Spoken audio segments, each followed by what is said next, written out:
Imagine yourself sitting on the toilet for 20 minutes, sweating and straining, but absolutely nothing comes out. Not a bit. The pressure in your lower gut becomes unbearable. You get the distinct feeling that something is stuck. And honestly, that's because it is.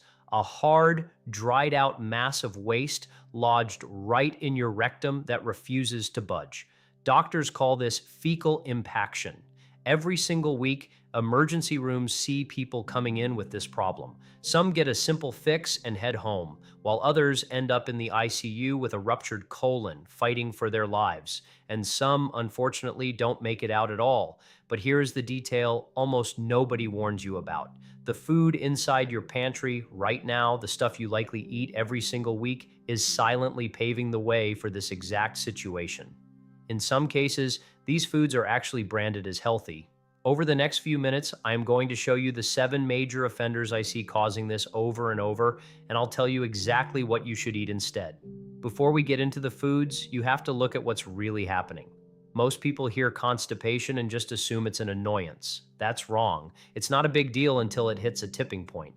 Fecal impaction happens when stool hangs out in the rectum for so long that your body sucks all the water right out of it. The result is a rock-hard, dense mass. Your muscles lose the ability to push it, your reflexes stop responding, and newer stool begins backing up behind it with nowhere to go. This is where it gets scary. As the mass expands, pressure climbs inside the bowel. Your colon wall, usually strong and thick, gets stretched paper thin.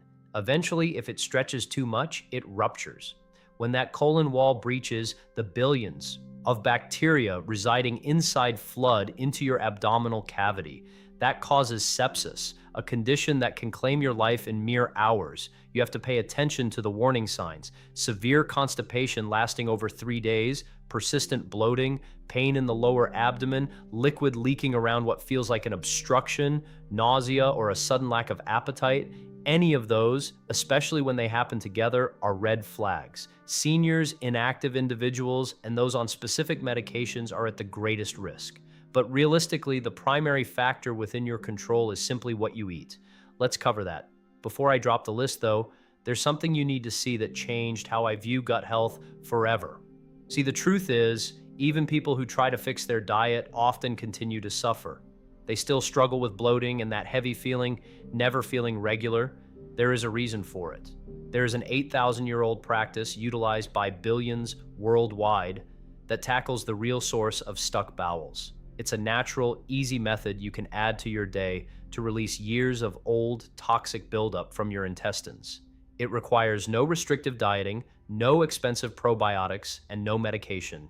Even wilder, it helps even if your diet lacks fiber. I have the full explanation ready for you right now. Just point your camera at the QR code appearing on your screen and it will take you straight there. If you're on a computer, check the link pinned to the very top of the comment section. Take 2 minutes to watch it because what you're about to hear for the rest of this video will make much more sense once you grasp that. Now, the first food on this list is something most eat without a second thought. Processed red meat. I'm referring to sausages, bacon, hot dogs, pepperoni, salami, deli ham, anything cured, smoked, or packaged to sit on a shelf. The issue? Processed meats contain effectively zero fiber. Fiber is exactly what provides the bulk and moisture your stool needs to move comfortably through the system. Lacking that fiber, your food just sits there, becoming slow, sluggish, and increasingly hard with every hour. But there's more. These meats are stuffed with saturated fat and sodium, which suck the water out of your colon. Plus, they carry nitrates and preservatives that disrupt your beneficial gut bacteria. The World Health Organization actually lists processed meat as a Group 1 carcinogen for colorectal cancer, the same level as tobacco. In my clinical experience, patients consuming processed meats several times weekly almost always show evidence of slow transit, rock-hard stools, and higher polyp activity. Your better option is fresh, lean protein. Go with grilled chicken, fish, eggs, lentils, or beans. And if you really need bacon on Sunday morning, make that the rare exception rather than your normal routine. The second food is everywhere. It is on nearly every dinner plate. We're talking white bread, white rice, pasta, croissants, bagels, crackers, anything with refined white flour. These started as whole grains, but during production, the germ and bran are stripped out. That's exactly where the fiber, minerals, and essential nutrients your digestion requires were living. You're left with pure starch, empty calories that turn to sugar the moment they hit your stomach. Eating that white bread creates a thick, sticky paste in your colon when mixed with digestive juices. It isn't healthy stool, it's glue. It coats the intestinal walls, dragging down the pace of everything moving through, and gives your gut bacteria absolutely nothing to digest. People living on refined flour daily often show up with complaints of bloating and irregular, sluggish bowel movements. That's not a coincidence. Switch over to whole grain bread, brown rice, oats, quinoa, or whole wheat pasta. You'll need a few days for your palate to adjust, but your colon will feel better within the week.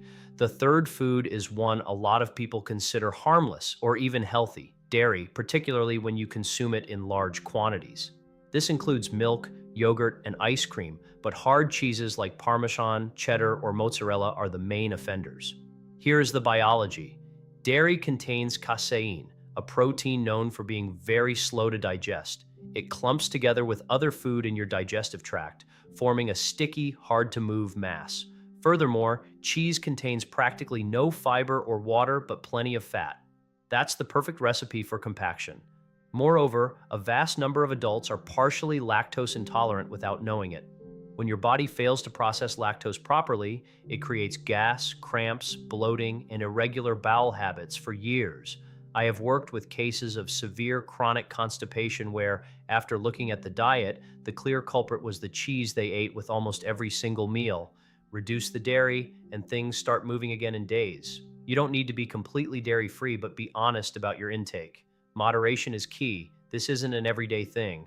The fourth food doesn't need an introduction: fast food and fried food. Think French fries, onion rings, fried chicken, drive-through burgers, anything dunked in a fryer.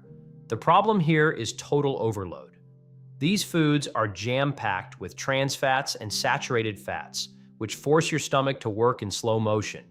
Your food lingers there longer, stressing out your intestines and completely throwing off your rhythm. Fat at those levels moves through the gut painfully slowly. Add to that the lack of moisture. Fried food is basically dehydrated stuff coated in oil. Once it enters the colon, it sucks hydration out of its surroundings, turning your stool into hard impacted blocks. Then you have the inflammation factor. Eating fried foods frequently creates low-level chronic gut inflammation, eventually damaging the tissues responsible for moving waste along. Patients eating fast food 3 or 4 times weekly almost always show some degree of constipation, even if they've normalized that heavy, bloated feeling. Cook at home whenever you can. Your colon will thank you. The fifth food is going to surprise many of you: bananas, specifically the unripe kind. I mean the ones that are still green or just turning slightly yellow at the edges. A lot of people think bananas are a constipation cure, but the reality is more nuanced. Ripe bananas with brown speckles provide soluble fiber and can be soothing. But green ones are totally different. They're full of resistant starch and pectin that your body can't process effectively. Resistant starch is basically glue for the colon, particularly if your hydration levels are low. Green bananas are also high in tannins, which harden stool and slow things down significantly. In fact, that's why bananas are suggested for diarrhea, because they plug things up. If you already suffer from constipation, that's exactly the wrong reaction. I've had patients eating 2 or 3 daily, thinking it was healthy, only to wonder why their systems were locked up. If you eat them, keep them ripe, and make sure you aren't only relying on bananas for your fruit intake. Variety matters. The sixth one isn't actually food, it's a drink, and it might be the most underrated driver of digestive trouble in the modern world: sodas and sugar-sweetened beverages, regular soda, energy drinks, sweetened teas, and the vast majority of sports drinks. The main issue is that they crowd out plain water.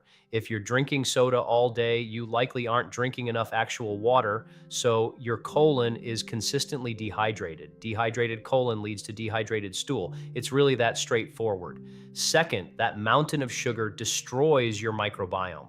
Your good bacteria, which assist in digestion, begin to die off while bad bacteria take over. This imbalance results in inflammation, irregularity, and intense bloating. Third, carbonation and the artificial sweeteners found in diet drinks induce gas and often dampen intestinal contractions. I have patients who quit soda, switched strictly to water, and were regular again within 2 weeks after years of struggling. If you have a daily soda habit, cutting it out is arguably the most impactful change you could possibly make. Plain water is literally medicine for your bowel. The seventh, final offender is what most people snack on without thinking: ultra-processed goods. Potato chips, crackers, cookies, granola bars with syrup, cheese puffs, instant noodles, basically anything coming out of a shiny bag with a massive, unpronounceable ingredient list. These products are manufactured to taste amazing, but nutritionally, they are empty ghosts. They offer almost no fiber and no water, and they're incredibly high in sodium, which draws fluid out of your colon and turns your waste into dry, painful pebbles. The preservatives, emulsifiers, and artificial dyes wreak havoc on your intestinal lining, damaging the healthy balance that keeps digestion running smoothly. Research repeatedly ties frequent consumption of these ultra-processed products to higher rates of colorectal cancer, inflammatory bowel disease, and chronic constipation. The kicker is that they are so calorically dense, they push out actual nutrients. A bag of chips instead of an apple or a bowl of nuts means your colon is starved of the fuel it needs. Look at your labels. If you can't say the ingredients, your gut certainly can't process them. Always favor whole foods. Now that you know what to avoid, let's talk about what actually works. Warnings are useless without a fix. Start prioritizing fiber. Aim for 25 to 35 grams daily. Most people don't even reach half of that. Great sources include leafy greens like spinach and kale, prunes, chia seeds, lentils, black beans, chickpeas, whole oats, berries, and pears with the skin on. Structure your meals around these instead of bread or meat. Second, hydrate. Aim for 6 to 8 glasses daily. Drink even more if you are boosting your fiber, as fiber without water creates even more constipation. Sip consistently throughout the day. Don't chug it all at once. Also, get moving. You don't need a fancy gym. A brisk 20 to 30 minute walk daily helps stimulate your intestinal muscles and significantly boosts movement through the system. Sedentary behavior makes impaction far more likely. This is crucial. Never suppress the urge to go. When the signal comes, respond to it immediately. Ignoring it conditions your bowel to become sluggish over time. Finally, if you deal with severe constipation for over 3 days, coupled with vomiting, lower abdominal pain, rectal bleeding, or leakage, get to a doctor immediately. Don't wait. These aren't issues you can just push through. Your colon and rectum do quiet, back-breaking labor for you every day. You don't acknowledge them or think about them, at least not until things break. And by the time something goes wrong, it's usually been brewing for a long time. The difference between someone heading to the OR and someone living a long, vital life often boils down to a very simple decision: what you decided to put on your plate day after day. You can't fix every past meal, but you can change the next one and the one after that. Get started today.